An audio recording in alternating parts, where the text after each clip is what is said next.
Bienvenidos a Ciencia 360, el programa que toma en serio tus preguntas acerca de ciencia y teología, viendo todos los ángulos acerca de la misma. En esta ocasión estaremos hablando acerca de un descubrimiento que se ha hecho y ha sacudido a la comunidad científica.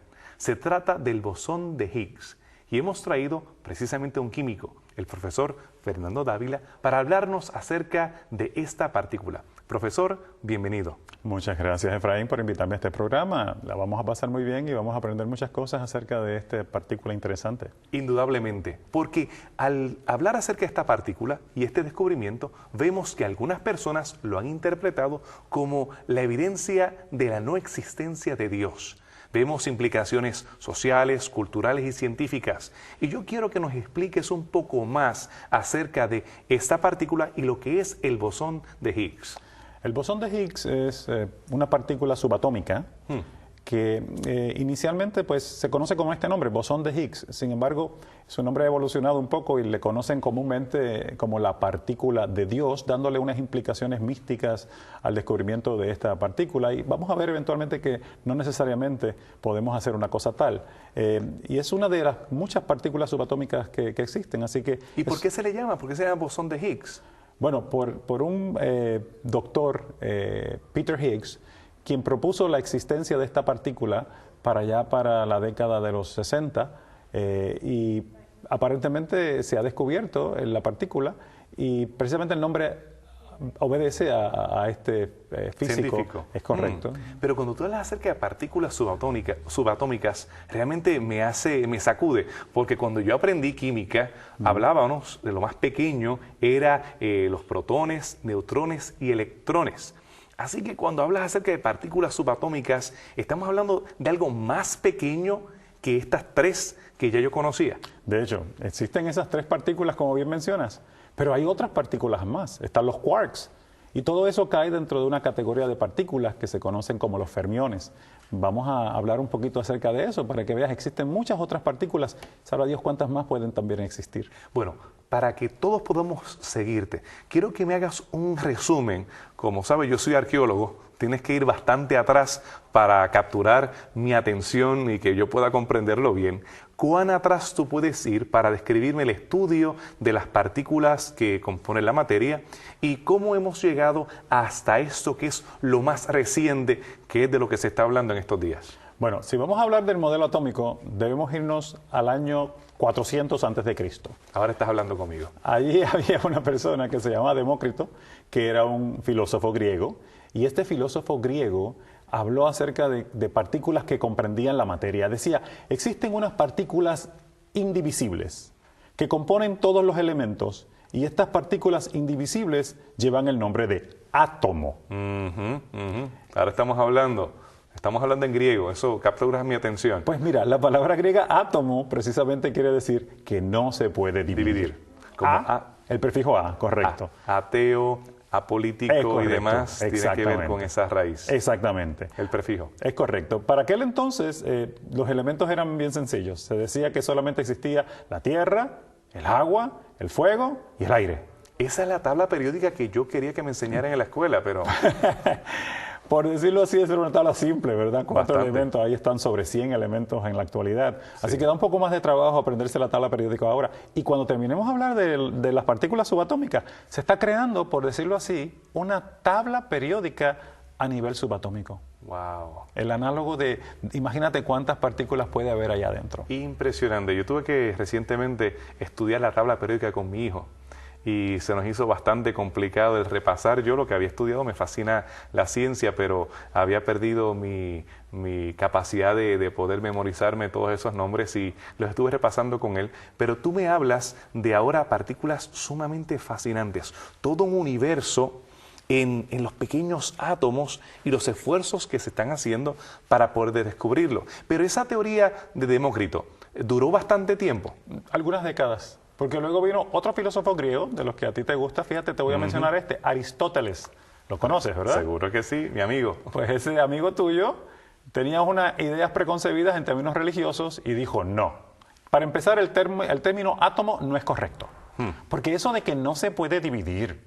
Y como él tenía un pensamiento religioso muy profundo, él decía, los dioses pueden dividir lo que ellos quieran. Así que decir que existen partículas indivisibles, eso atenta contra el poder de los dioses. Así que nuestro amigo Aristóteles frenó el desarrollo de la teoría atómica por cerca de 2000 años. Cerca de 2 milenios paró los conceptos de la religión equivocados, todo ese periodo de la Edad Oscura y demás, desgraciadamente, por ese concepto. Qué triste.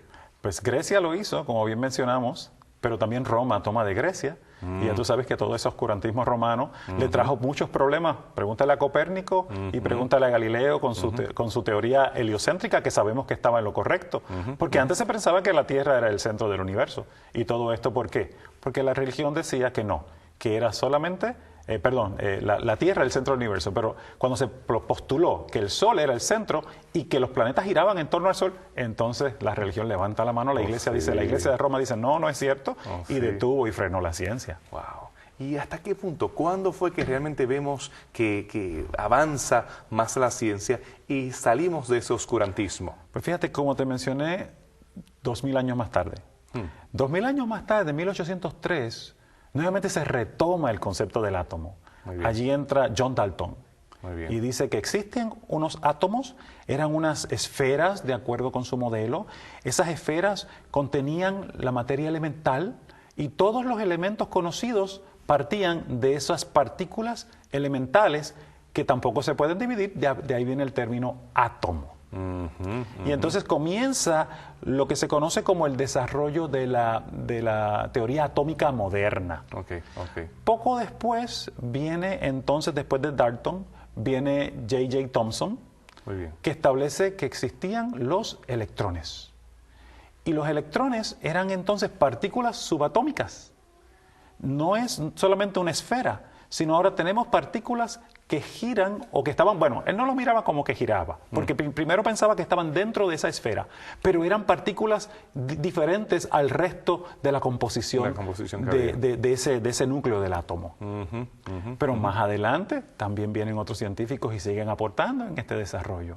Viene Rutherford y dice, no, aquí hay unas órbitas y aquí hay unos electrones, y esos electrones están girando en torno a esas órbitas, y vienen a desarrollarse los modelos, siguen encontrándose partículas cargadas positivas, que son el protón, partículas con carga negativa, que ya vimos que era el electrón, partículas que no tienen carga, los neutrones. Y entonces tenemos un modelo atómico donde tenemos un núcleo con protones y con neutrones y electrones orbitando alrededor. Ese es el modelo atómico que más o menos te parece que estudiaste, ¿verdad? Ya estás llegando a casa, ya te estás conectando conmigo.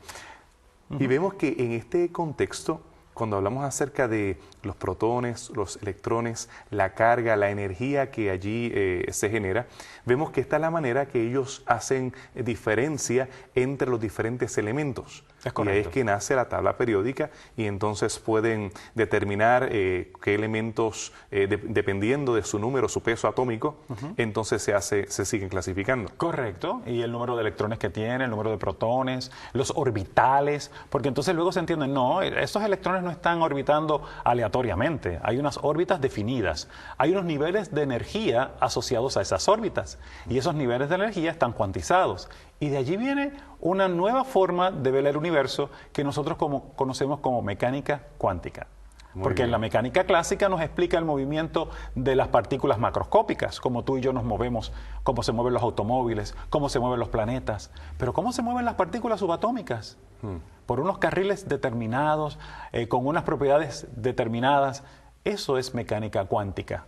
Fueron muchos más los científicos que siguieron contribuyendo para poder entender así los átomos y las partículas subatómicas. Oh, Efraín, para mitad del siglo XX fue increíble la cantidad de científicos que trabajaron en el desarrollo de esta teoría atómica. Para mencionarte algunos, Niels Bohr, que trabajó con los niveles de energía, Erwin Schrödinger, que propuso ecuaciones para determinar cómo eran los orbitales, Heisenberg, con el principio de la incertidumbre de Heisenberg, Chadwick, Wolfman, Pauling, bueno, fueron muchos. De hecho, y más recientemente, que aunque también más o menos para aquella época, estamos hablando de personas como Paul Dirac, que fue el arquitecto de la bomba nuclear. Se le conoce como el arquitecto, Enrico Fermi, que trabajó con Paul Dirac. Enrico Fermi se conoce como el arquitecto de la bomba nuclear. Y Paul Dirac trabajó de mano con él. Además vinieron luego Einstein y Nath Bose, o sea que conformaron una serie de mentes privilegiadas de aquella época que trabajaron en el desarrollo de esta teoría atómica. Indudablemente se aceleró el desarrollo del estudio de los átomos de una manera increíble, especialmente durante el siglo XX. Pero ¿qué acerca de esas partículas que tanto me han estado fascinando en base a esta plática contigo? Pues fíjate, estas partículas son muchas. Son muchas, llevamos como 16, 17 si contamos el bosón de Higgs. Y básicamente están en dos grandes categorías. Los fermiones, precisamente en honor a Enrico Fermi, y de ahí viene el Fermi Lab, que es un laboratorio muy prestigioso en los Estados Unidos. Y Enrico Fermi con Paul Dirac desarrollaron una estadística de la matemática de cómo estas partículas se comportaban. Y a esas partículas se le conocen como fermiones. Allí tenemos, dentro de los fermiones, tenemos dos categorías grandes. Los bosones son la otra categoría, que no lo olvide. Están los fermiones y están los bosones. Los bosones siguen la matemática de Bose y de Einstein. Pero dentro de los fermiones que te mencioné inicialmente, están los quarks. ¿Has escuchado hablar de los quarks? Sí, sí. Pero los quarks son esas partículas fundamentales que componen los protones y componen los neutrones. Y también están los leptones, que esa es la otra categoría dentro de los fermiones. Están los quarks y los leptones. El primer leptón en descubrirse fue el electrón, precisamente. ¿Pero qué me puedes decir más acerca de los bosones específicamente? Los bosones son partículas muy, muy interesantes. Los bosones tienen un número cuántico del spin, que esos son números que se utilizan para caracterizar, no voy a entrar en tanto detalle de qué es esto, pero tienen un spin entero, mientras que los fermiones tienen spines de un medio. Es un número cuántico que se utiliza para poner categoría de estas partículas. Pero los bosones se les atribuye la peculiaridad de cargar las fuerzas. Se le llaman gauge bosons en inglés porque cargan las fuerzas que gobiernan el universo, por decirlo así. ¿Qué en cuanto al quinto bosón? ¿Y por qué se le puso nombre antes de ser descubierto? ¿Te llama la atención ese quinto bosón? Sí, me fascina. Pues ese quinto bosón fue concebido mentalmente antes de que tú nacieras posiblemente. Wow. 1964, sí. Hace varias décadas. Ese quinto bosón sale de una teoría que se utilizó para explicar las fuerzas que gobiernan el universo. Las 4 grandes fuerzas. Podemos comenzar con la fuerza de gravedad, es una fuerza que todos conocemos. Hay otra categoría que se conoce como las fuerzas del electromagnetismo. El electromagnetismo, la conoces muy bien, un electrón moviéndose te genera un campo electromagnético. También podemos hablar acerca de las fuerzas que se conocen como las fuerzas fuertes. Las fuerzas fuertes son las que mantienen ese núcleo unido. Acuérdate que tú tienes un núcleo donde tienes protones, los dos tienen cargas positivas y están ahí unidos en ese núcleo. ¿Cómo podemos explicar eso? Dos cargas positivas que están allí. De hecho, ahí entra un bosón en juego. Ese bosón se llama el gluón y viene del inglés glue, para mantenerlos unidos. Agarraste el concepto, una pega que mantiene unidos. Y así no salen por ahí disparados. Salen disparados. Son los que mantienen los quarks unidos en los protones y en los neutrones. Muy bien. También tienes otras fuerzas como las fuerzas débiles, que son las fuerzas del decaimiento radioactivo de algunos elementos radioactivos. Pero los bosones en particular, tú conoces un bosón de manera muy peculiar. Nosotros estamos siendo iluminados en este estudio por unas partículas que no tienen masa. ¿Cómo se llaman esas partículas sin masa? Bueno, fotos es del griego. Correcto. Tendríamos que... Ese es el área que te gusta, ¿no? Sí, ahí vamos al griego. Fotos, ¿y cómo lo llamaríamos? Fotones. Esas sí. Partículas de luz. Muy bien, muy bien. Pero esas partículas de luz no tienen masa, no estamos siendo bombardeados ahora con las cargas de luz, no nos están afectando el rostro en términos de nos están golpeando. Eso es un bosón. Muy bien. ¿Okay? El otro bosón, como te mencioné, el gluón. También existen los botones, bosón Z, bosón W, que se encarga de otro tipo de cargar otro tipo de fuerzas. ¿Pero qué tiene de especial específico el bosón de Higgs? Sí, picándote la curiosidad del bosón de Higgs. Pues este bosón de Higgs, de acuerdo con esta teoría estándar, que así se le conoce a esta teoría desarrollada en el 1964 por Peter Higgs y otros 5 otros colaboradores, ¿no? Pero fue él el propulsor principal. Él dijo, debe existir un bosón que crea un campo bosónico, en donde las partículas sin masa pasan por este campo y adquieren masa. Mira a ver si te das cuenta de la implicación tan profunda de esto. Sí, porque estaría entonces, según como algunos producen luz, estamos produciendo masa. Correcto. Y algunos dirían, pues, hemos encontrado a Dios. Correcto. Acuérdate que Dios creó todo de la nada. Y precisamente una partícula sin masa, como son los fotones, ¿verdad?, pasan por el campo de Higgs e interaccionan con este campo de Higgs. Hay unas partículas que pudieran interaccionar más o menos con este campo. Si la interacción es muy, muy fuerte, pues tiene más masa. Si la interacción es menos fuerte, pues entonces adquieren menos masa. Así que todo lo que existe tiene masa. Sí, pero eso explica toda la efervescencia. Las explicaciones son increíbles. Exactamente. Imagínate tener el control de la creación de la masa. Claro, ahora comprendo. Y entonces, por esa razón se le conoce como esa partícula de Dios, por esa posible capacidad de generar, de crear materia. Por decirlo así, sí. Podríamos pensar en este ángulo, ¿no? Debemos recordar que inicialmente, pues, el hombre está partiendo de una teoría en donde hubo una gran explosión y con esa gran explosión se creó todo lo que existe, de acuerdo con la famosa teoría del Big Bang. Muy bien. Que en base a eso, todos los diferentes componentes de los del universo tuvieron su origen, de acuerdo a esta teoría. Correcto, ese es el punto central, ¿no? Entonces, cuando hablamos acerca de la capacidad de recrear esa explosión original, de tratar de hacer algún tipo de experimento que es el que precisamente ha causado tanta emoción y se ha invertido tanto dinero, ¿qué implicaciones tiene y cómo se logró llevar a cabo este experimento? Muy bien. Estás hablando acerca de este gran equipo que se construyó precisamente entre la frontera entre Francia y Suiza. Allí se encuentra un instituto que se conoce como el CERN, por sus siglas en francés. Es un instituto para el desarrollo de las ciencias nucleares. Este instituto, que fue concebido y fue construido hace varias décadas, para la década de los 90, principio de la década de los 90, concibe la idea de crear o de hacer un instrumento monumental para la detección de las partículas subatómicas, entre ellas el bosón de Higgs, que era básicamente... Una teoría hasta ese momento. Sí, era teoría. Llevaba 4 décadas y más de teoría, pero era necesario, la curiosidad científica iba creciendo, ¿no? Y había esa necesidad de saber si existía o no. Pero el CERN se tardó 20 años en construir un equipo para la detección de estas partículas. Y te voy a dar la clave. Mira, si nosotros queremos romper, digamos, un átomo, pues tenemos que usar un mecanismo especial para romper ese átomo. Imagina que queramos romper una piedra. Digamos, tengo una roca y quiero romper esa roca. Tengo que golpearla con fuerza para ver en cuántos pedazos se forman y de qué está compuesta la roca.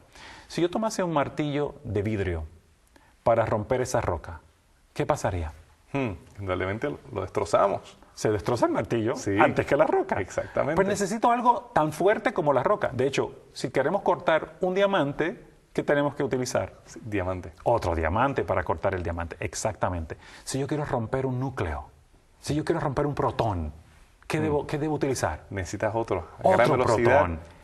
Exactamente. Pues precisamente el CERN invierte una millonada, ¿sabes? 10.000 millones de dólares aproximadamente para construir un equipo capaz de romper los protones y ver las partículas que se forman de allí. Un martillo de protones. Un martillo de protones, por decirlo así. Es un acelerador de partículas, por las siglas en inglés LHC, Large Hadron Collider, donde colisionan los hadrones, que es el nombre científico más propio para el protón, que es un tipo de hadrón. Pero me imagino que no sería fácil construir este tipo de maquinaria para poder llevar a cabo este experimento.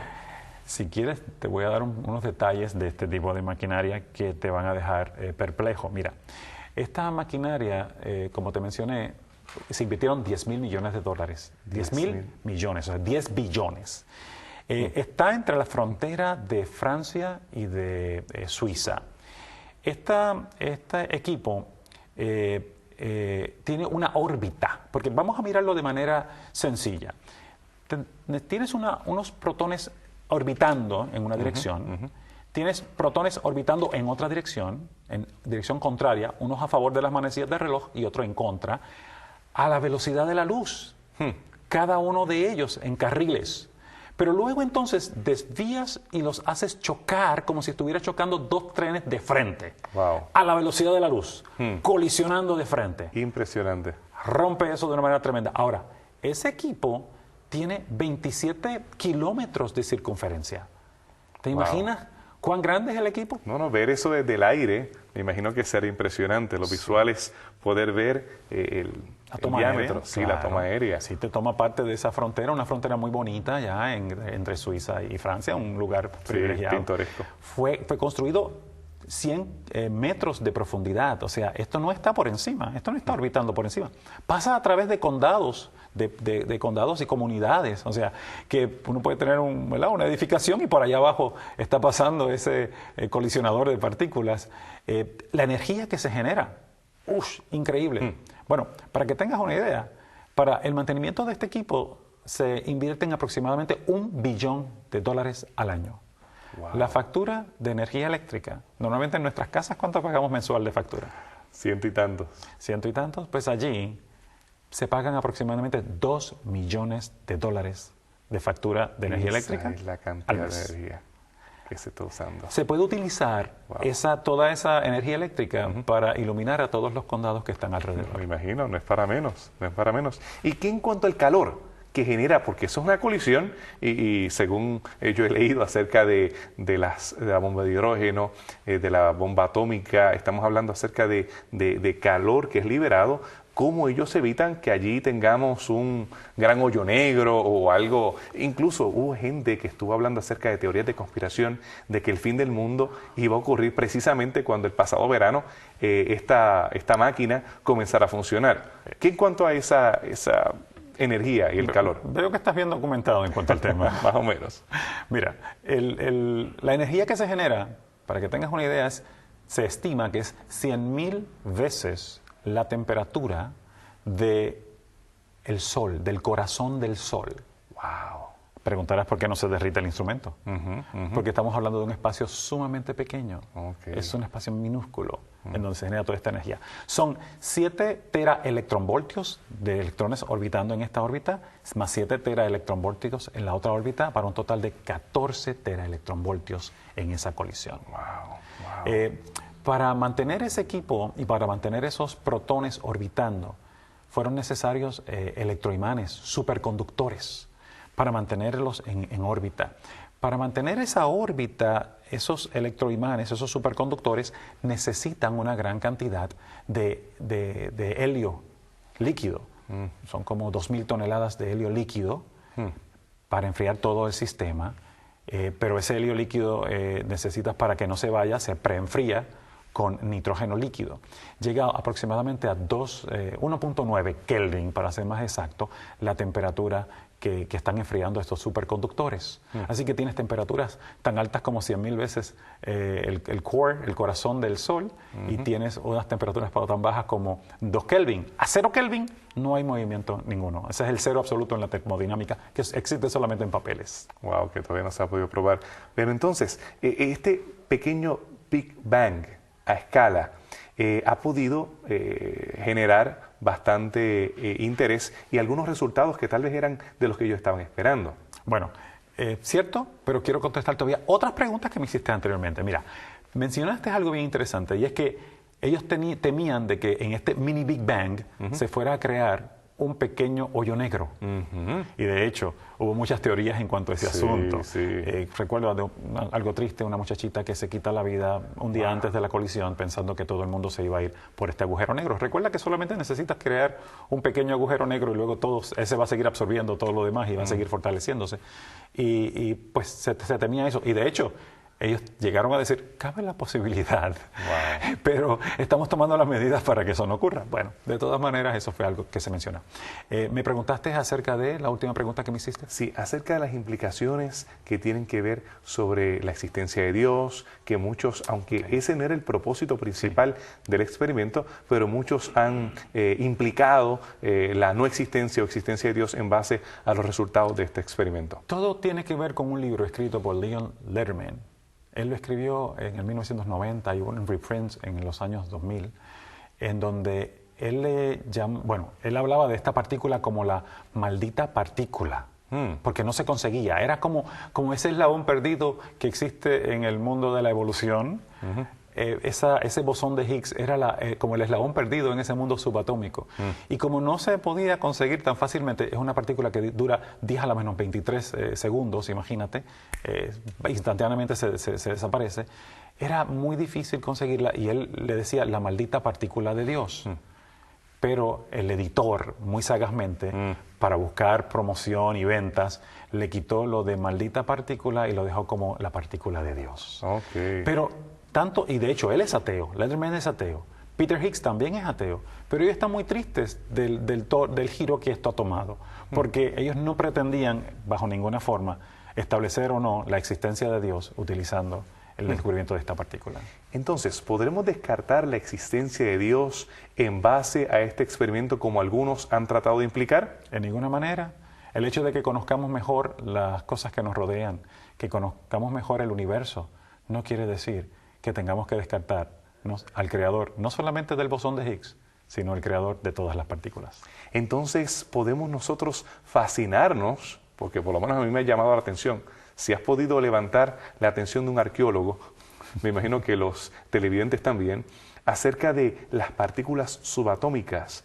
Es todo un mundo el que tenemos más allá del átomo que supuestamente era indivisible. Así que vemos que ese término átomo no aplica. No aplica. Y que hay un universo vasto también, no solamente mirar ese mundo subatómico. Mientras más poderosos equipos tenemos para mirar ese mundo subatómico, nos maravillamos encontrando más partículas. Mientras más potentes encontramos los telescopios, más galaxias y más universos se abren para nuestro estudio. Así que en esas pequeñas aberturas que tenemos de conocimiento, no solamente porque para mí es impresionante ver experimentos como en el Hubble, que podemos mirar hacia el espacio y ver la grandeza del universo, en este caso vamos a lo pequeño, a lo diminuto, a poder ver lo intrínseco, lo maravilloso que es la creación de este universo. Y yo creo que ustedes, amigos televidentes, también han sido fascinados por esta experiencia que hemos tenido. El poder ver lo complejo, lo único, lo particular que es el universo. Algo tan pequeño como el bosón. Poder entender que Dios es un Dios maravilloso. Le esperamos en la próxima.